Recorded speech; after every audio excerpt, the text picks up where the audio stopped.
Philippe, tu as peur de quoi? Lança-t-elle. Si tu savais. Quand le capitaine Ménard rentra chez lui, il était près de 23h45. Après son entrevue avec Kramer, il avait appelé sa maîtresse, mais elle n'était pas libre. Furieux, il avait tenté de se rabattre sur une ancienne petite amie, mais celle-ci s'était fiancée entre-temps et ne voulait plus entendre parler de lui. Ménard était resté au bar jusqu'à 21h, avant de passer au commissariat central pour examiner le cahier des gardes à vue. Il aimait voir des gens en cage. Cela lui procurait un sentiment de supériorité et donnait un sens à sa vie. Dans quelle autre profession peut-on enfermer des gens dans des lieux confinés et puants, pour un temps limité, il est vrai, sans presque avoir à fournir de justification? Sans parler des autres avantages. Connaître immédiatement l'adresse d'une fille qui vous avait tapé dans l'œil grâce au fichier des cartes grises, tout savoir sur le pédigré d'un quidam qui vous a emmerdé en consultant le stick, sans parler des services qui pouvaient se monnayer, ou tout au moins vous faire bénéficier de cadeaux, de réductions, d'avantages divers chez la plupart des commerçants. Pas du racket, non, juste un échange de bons procédés. En arrivant chez lui, il s'attendait à ce que sa femme Valérie soit endormie, mais elle l'attendait dans la cuisine de leur pavillon, devant une tasse de café. « Il reste de quoi dîner si tu as faim, dit-elle, sans même chercher à savoir la raison de sa rentrée tardive. Cela faisait déjà longtemps qu'elle ne lui demandait plus de comptes au sujet de son emploi du temps. S'il y avait une femme de flic qui ne s'angoissait pas au sujet de la dangerosité du métier de son mari, c'était bien elle. Il sortit une bière du frigo et s'installa de l'autre côté de la table en décapsulant la bouteille. Il se frotta les yeux. Depuis près d'1 an, il souffrait d'une conjonctivite chronique et les pollens du printemps et l'alcool n'arrangeaient rien. « Je n'ai pas faim, dit-il. On a chopé le salaud. Tant mieux. Je suis inquiète au sujet d'Estelle. J'ai essayé de l'appeler, elle ne répond pas depuis hier. Je sais que ça lui arrive parfois de ne pas répondre pendant 2 ou 3 jours, mais là, ça m'inquiète avec ce qui s'est passé. Tu n'aurais rien appris à son sujet par hasard? » Elle comprit à son expression qu'en effet, il savait quelque chose au sujet d'Estelle, et elle sentit son cœur s'emballer. « Laurent, qu'est-ce qui se passe? Qu'est-ce que tu me caches? » « Elle est à l'hôpital. Elle a été blessée pendant la fusillade. » Elle le regarda atterrée.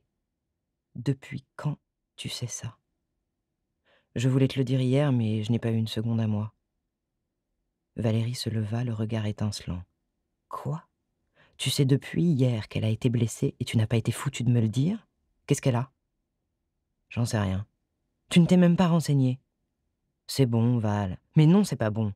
Espèce de salopard égoïste. Tu arrives en puant l'alcool, tu oses me dire que tu avais autre chose à faire que de me prévenir que ma sœur était à l'hôpital? Continue de me parler comme ça et je t'en colle une. Où est-ce qu'elle est? À la timonerie. Il se leva et sortit de la pièce en claquant la porte. Elle l'entendit monter à l'étage et s'enfermer dans la salle de bain. Elle se prit la tête dans les mains. Quelle vie! Elle se secoua et appela l'hôpital. À cette heure, personne ne répondit au standard. Elle hésita et monta à l'étage. « Je vais à l'hôpital, dit-elle, à la porte de la salle de bain. Les enfants dorment, je resterai avec Estelle si je peux. » Elle n'attendit pas la réponse et jeta un coup d'œil dans la chambre des enfants. Johanna, 12 ans, et Michaela, 9 ans, dormaient dans leurs lits jumeaux. Elle prit la voiture et se rendit à la timonerie. Elle dut passer par les urgences, mais Estelle était dans une autre aile de l'hôpital. Une infirmière qu'elle connaissait la fit passer avec son code par une coursive bloquée, et elle monta en courant 2 étages avant de trouver le bon couloir. Elle entra sans frapper pour ne pas réveiller les autres patientes. Elles étaient 3 dans la chambre, et Estelle occupait le lit le plus proche de la fenêtre. Valérie se coula dans l'espace entre le sommier et le mur et caressa doucement le visage de sa jeune sœur, 18 ans, jusqu'à ce que celle-ci se réveille. Estelle sourit en découvrant son aînée. « Je suis désolée, » murmura Valérie, « je ne savais pas. Pourquoi tu ne m'as pas appelée? Je ne voulais pas t'embêter, ça va aller. C'est juste mon bras. » Elle avait le bras gauche pris du poignet à l'épaule, dans un étui de contention en tissu plastifié bleu. Son visage paraissait un peu tuméfié, du côté gauche également. « Cassé? » ?»« Oui, en dessous du coude. Je me suis fait un peu piétiner par tout le monde. »« Et tes amis, personne ne t'a aidé à sortir ?» Estelle détourna le visage. Une larme coula le long de sa joue et Valérie la lui essuya. « J'ai eu si peur, » dit-elle. « C'était fou. Heureusement, je suis tombée dans les pommes, et quand je me suis réveillée, j'étais ici. »« Fais-moi une petite place, » dit Valérie. « Je vais rester avec toi cette nuit, à moins que ça te dérange. »« Bien sûr que non. Comme quand on était petite. Et les enfants ? » Pour une fois, ils se réveilleront sans leur mère, et leur père les emmènera à l'école. Elle s'allongea contre sa sœur, et Estelle ne tarda pas à se rendormir.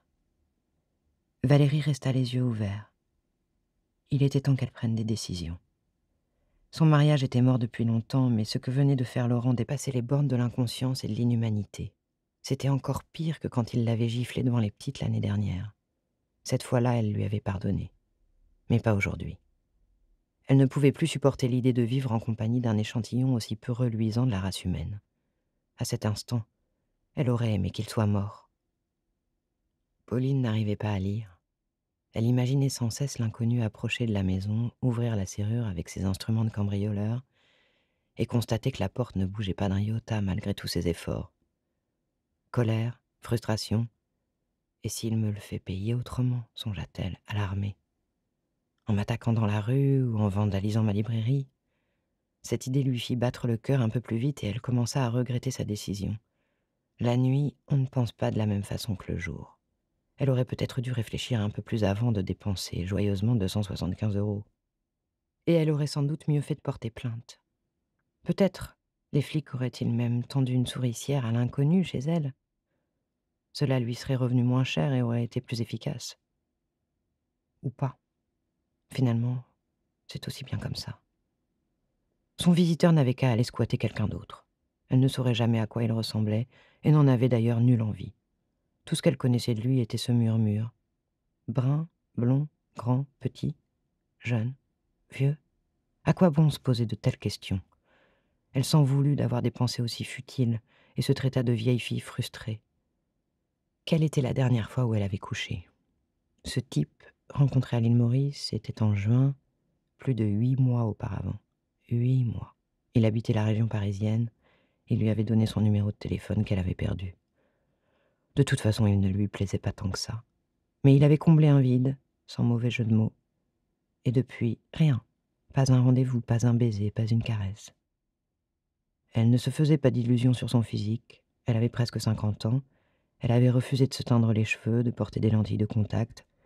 Mais malgré les premières rides, elle gardait une belle peau. Ses seins étaient presque aussi fermes que quand elle avait 30 ans. Son ventre presque aussi plat, et si son derrière avait pris un peu plus de forme et de largeur ces derniers temps, il ne tombait pas comme celui de tant de filles au club de sport de Fanny Gilardi où elle s'entraînait 3 fois par semaine. Elle avait une bonne hérédité. Son père était mort à 77 ans en tombant du toit de leur maison, mais sa mère allait sur ses 94 ans. Elle ne commettait pas d'excès, ne dépassait que très rarement les 2 verres de vin par jour, allait faire de longues marches dès qu'elle en avait l'occasion. Elle se maintenait en forme. Pour qui? Pour elle d'abord. Elle n'avait besoin de personne. Elle menait une vie équilibrée et heureuse. Elle était respectée. Sa librairie était la meilleure de la ville, en tout cas pour ce qui concernait la vraie littérature. Elle n'avait aucune raison de se plaindre. Elle remua un peu dans son lit, éprouvant la douce élasticité de son matelas. Alors pourquoi ce sentiment de crainte qui ne la quittait pas? L'intrusion de la veille était nulle et non avenue. Il ne lui était rien arrivé. Elle était presque sur le point de se dire qu'elle l'avait rêvé. Elle ouvrit son livre avec un soupir. Son souffle se bloqua à mi-course. Elle avait entendu un bruit. Derrière elle, comme si quelqu'un s'était raclé la gorge. Non, impossible. Le chat était là sur le fauteuil devant la fenêtre à la regarder benoîtement. Elle n'avait rien entendu, c'était de l'autosuggestion. Le petit raclement de gorge reprit et cette fois il n'y eut pas de doute possible. Sa peau se hérissa de la tête aux pieds comme sous un jet d'eau glacée et l'épouvante la saisit.